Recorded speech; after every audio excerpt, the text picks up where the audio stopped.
We send each other, we'll write a letter. Now nobody writes a letter. Why? If you see a letter, it's probably the taxman or or council bills you didn't pay or something like that. Because it's very rare for you to find a letter that is written with what do you call handwritten. It's very rare. If you see it, you'll be like, what? Who is that?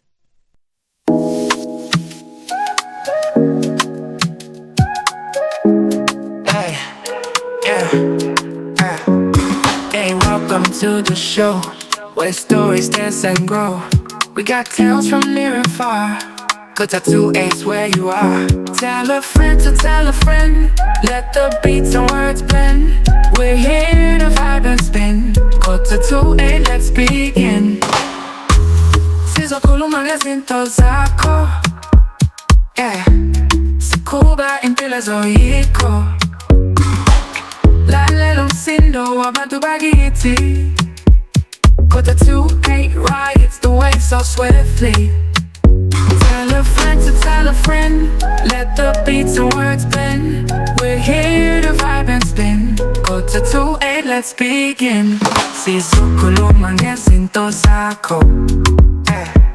Sikhuluma impilo zoyikho. Lalela umsindo wabantu bakithi. Go to 8, rides the wave so swiftly. Tell a friend to tell a friend. Let the beats and words blend. We're here to vibe and spin. Go to 2-8, let's begin. Feel the rhythm, feel the rhyme. Every story. Welcome to 7:45. This should be the this should be the official first episode on the internet. Internet it has changed the way people live in so many ways in a so little time. And I remember growing up, we didn't have a phone, and when the phone came, it was locked in a box. Only the parents had the keys, so you unlock the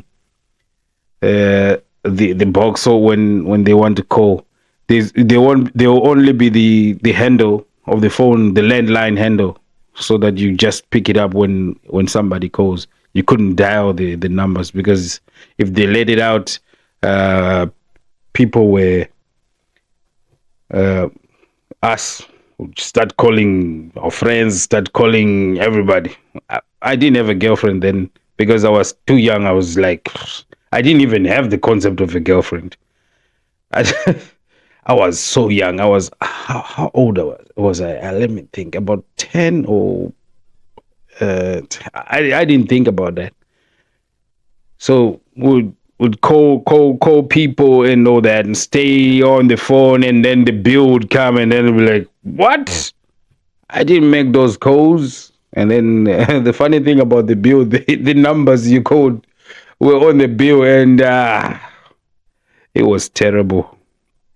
I mean, you see, this is you. This is your friend, and there was the phone book, and the phone book would write up the number and the name of whose number is it, and there was, I mean, people would say there was no privacy, but I think,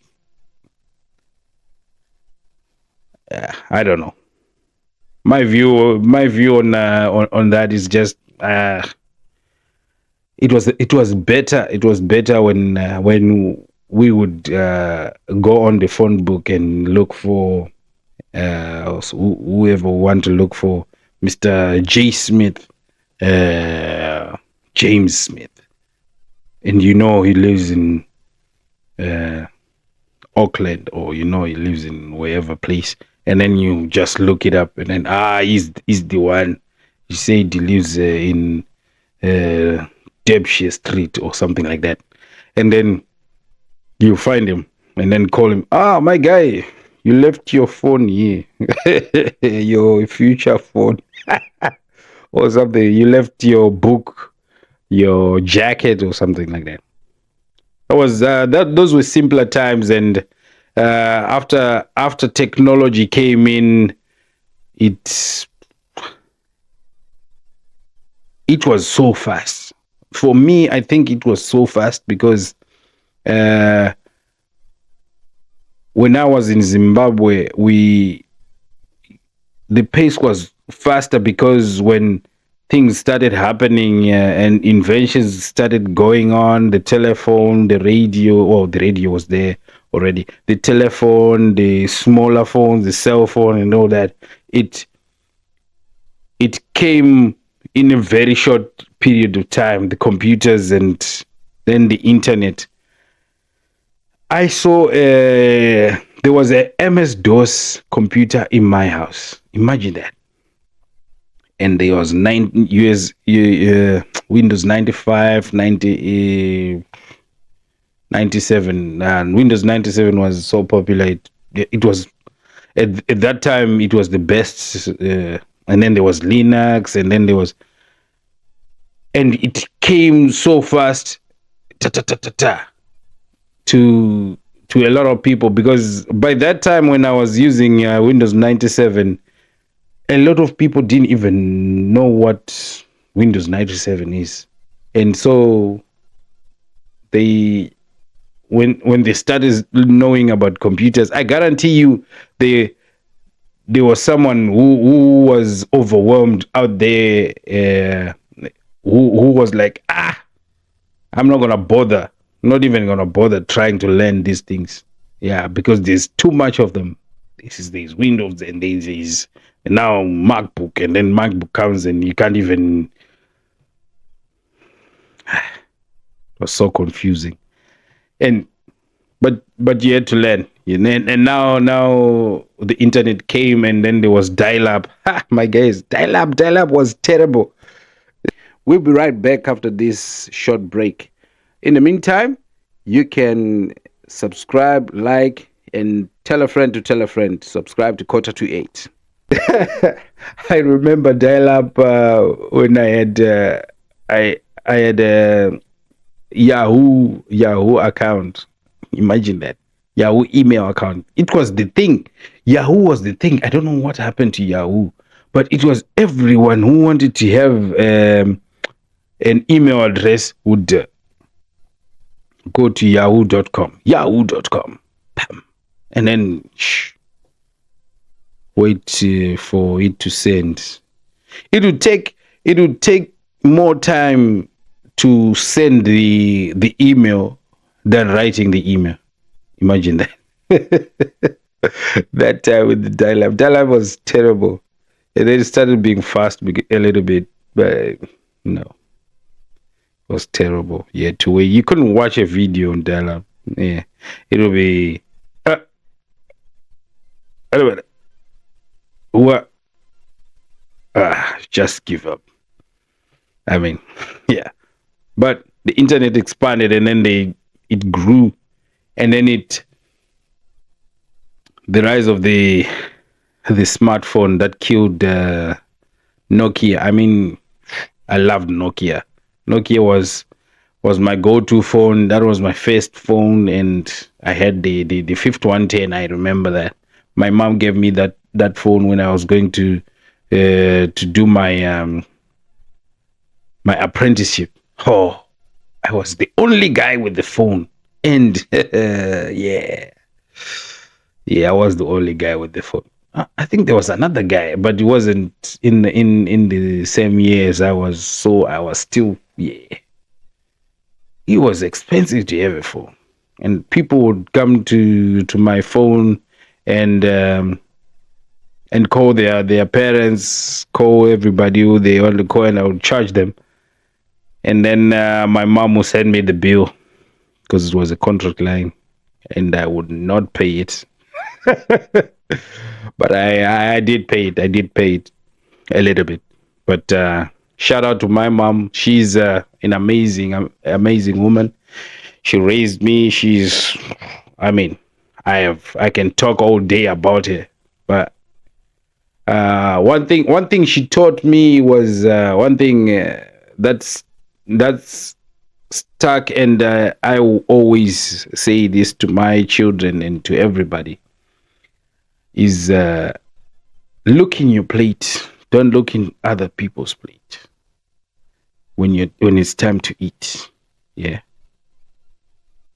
Don't look into other people's plates because it's not yours. Basically, she she she said that while we were eating, but it stuck to me, and I use it in every part of my life, and I think it resonates well with who I am and what I want to do in my life.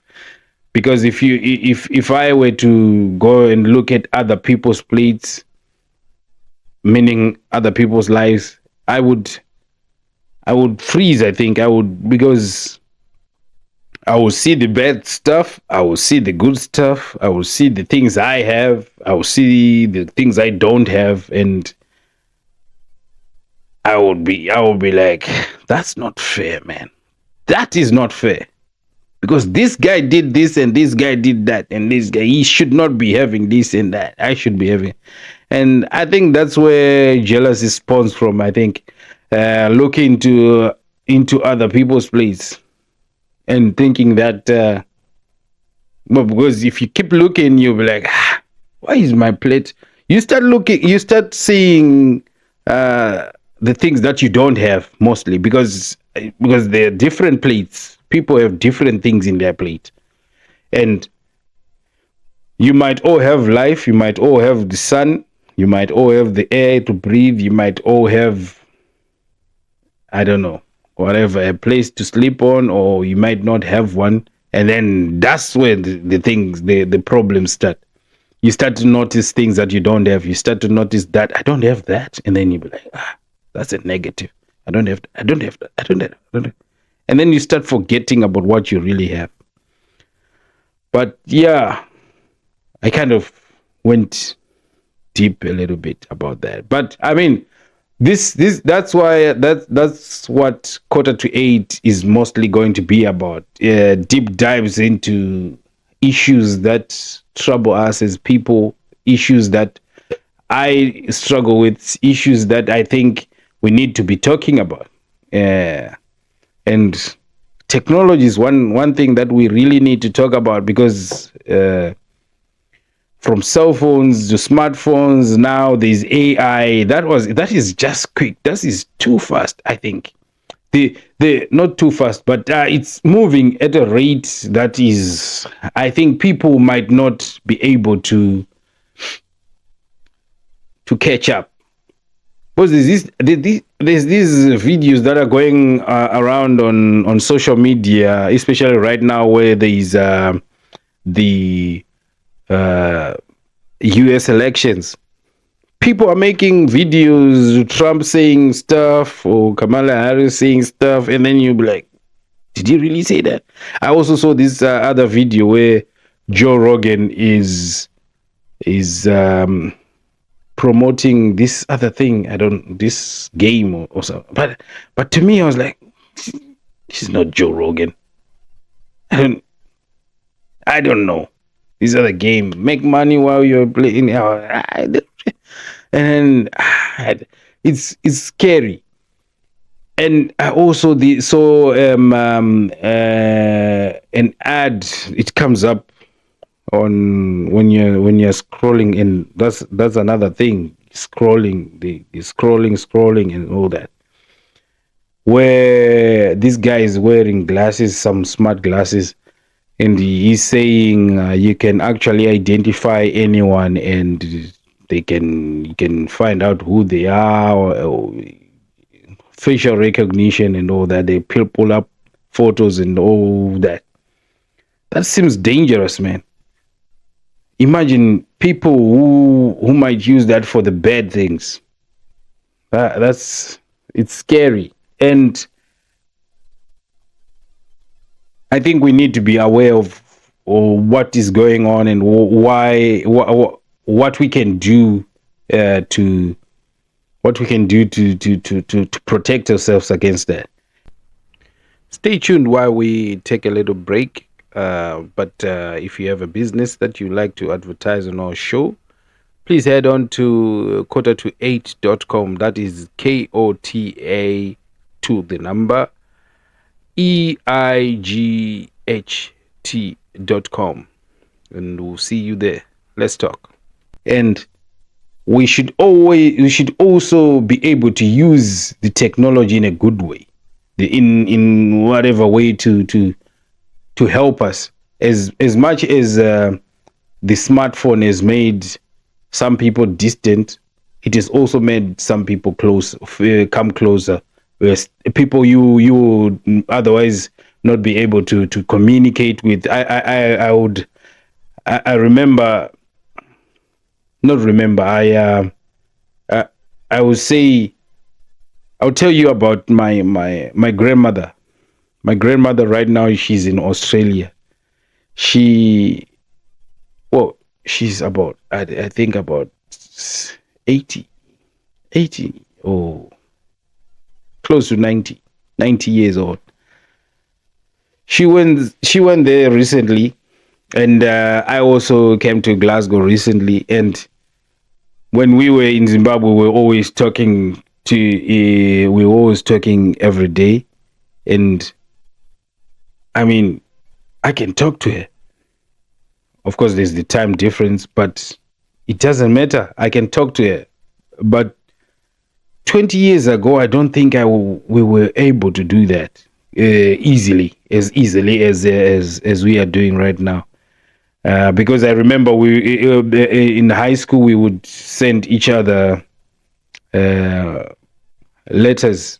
We send each other, we write a letter. Now nobody writes a letter. Why?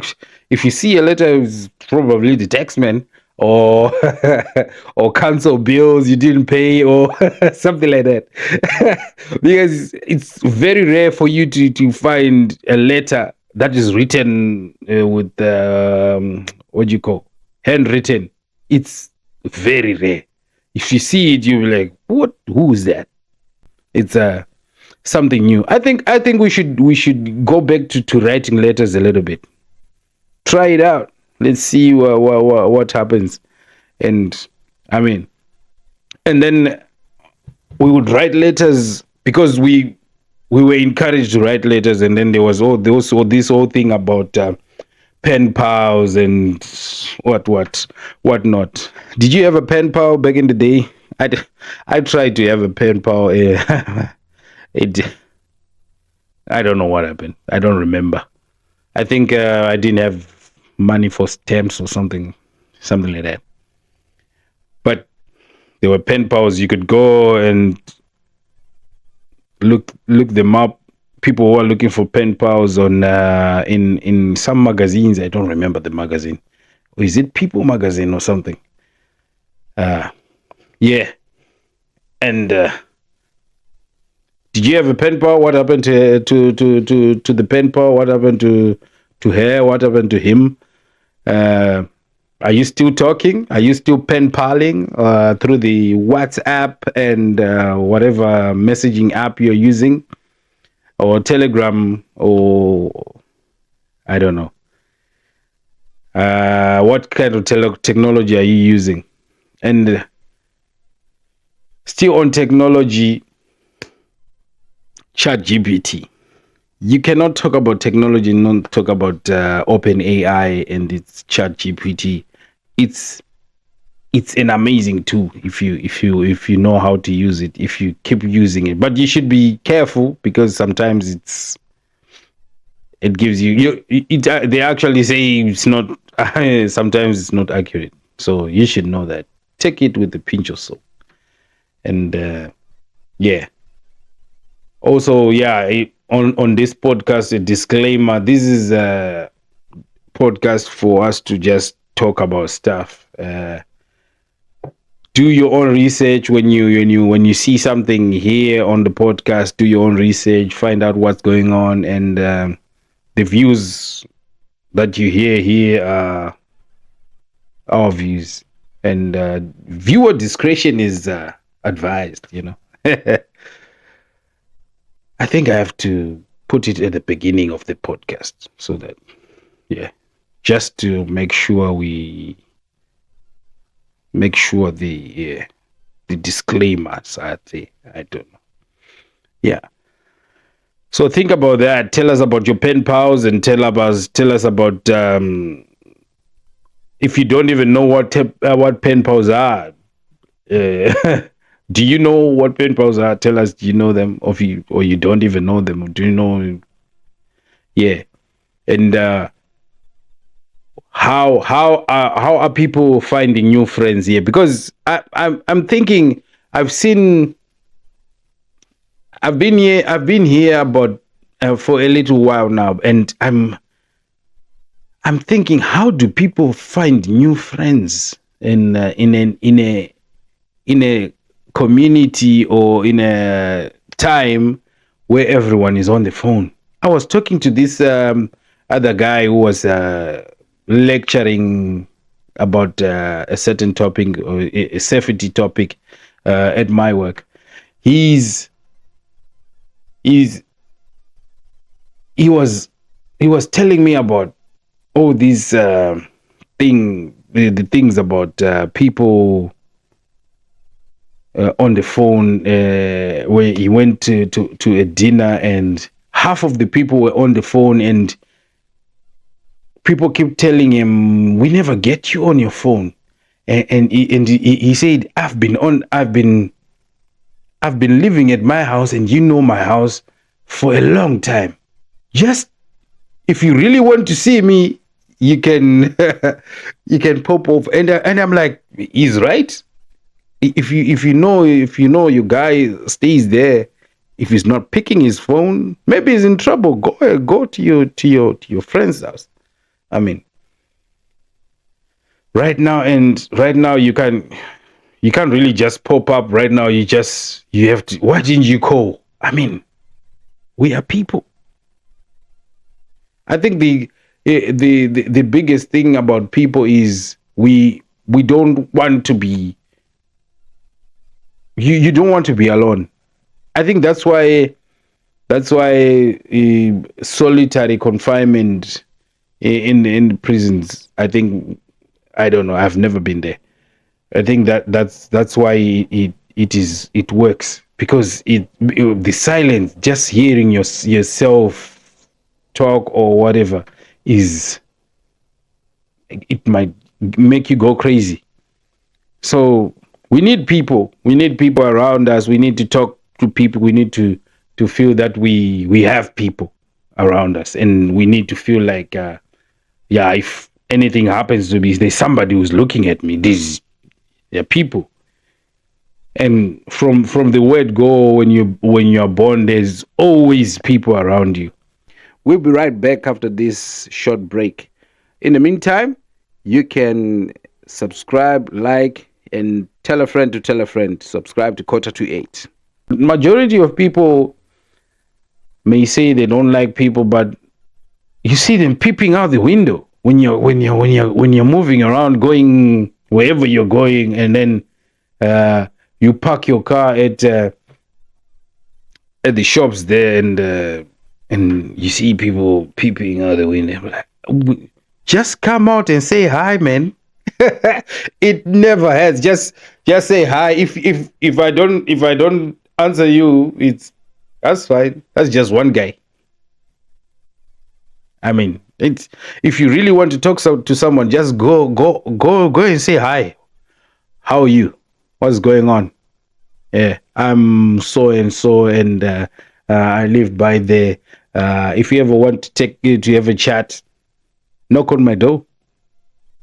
I mean, I feel like we complicate things, complicate being neighbors.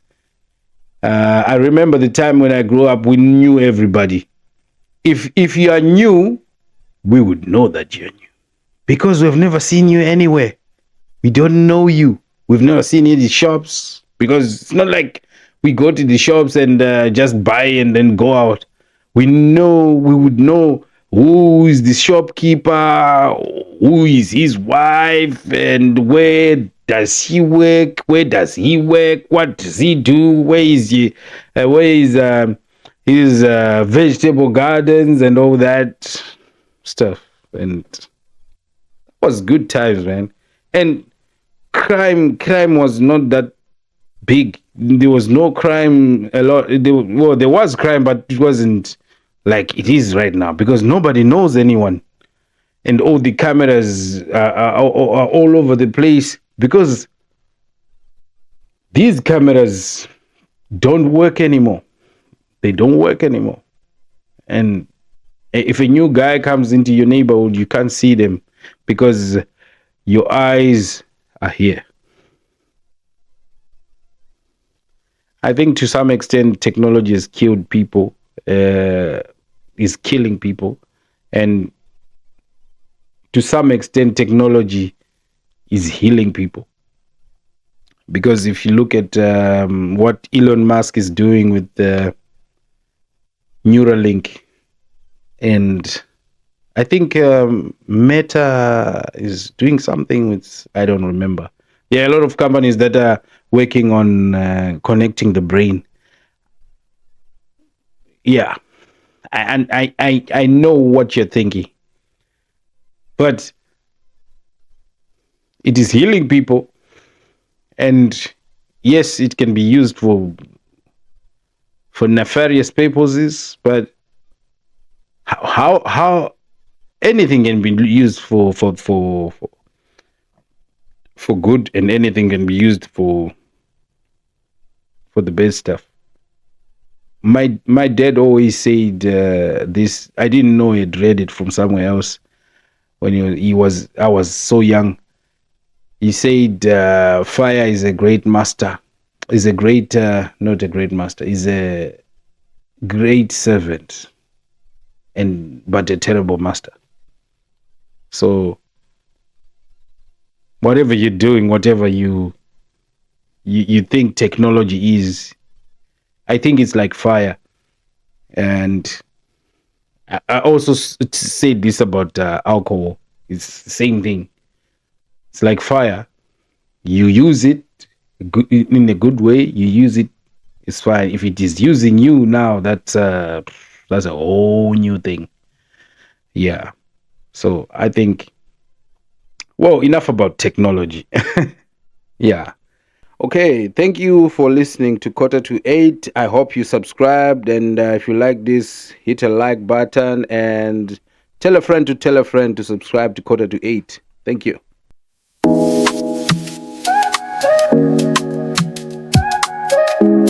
Hey, yeah, hey, welcome to the show where stories dance and grow. We got tales from near and far. Go to 2-8 where you are. Tell a friend to tell a friend. Let the beats and words blend. We're here to vibe and spin. Go to 2-8, let's begin. Sizokulu magazinto zako. Yeah. Sikuba impilo zoyiko. Lalela umsindo wabantu bakithi. Go to 2-8 rides the wave so swiftly. Tell a friend to tell a friend. Let the beats and words blend. We're here to vibe and spin. Go to 2-8, let's begin. Sizokhuluma ngezinto zakho. Sikuba impilo zoyiko. Lalela umsindo wabantu bakithi. Go to 8 rides the wave so swiftly. Tell a friend to tell a friend. Let the beats and words blend. We're here to vibe and spin. Go to 2-8, let's begin. Feel the rhythm, feel the rhyme. Every story, every time. Saxophones and horse show sway. Go to 2-8, bright new day. Tell a friend to tell a friend. Let the beats and words blend. We're here to vibe and spin. Go to 2-8, let's begin.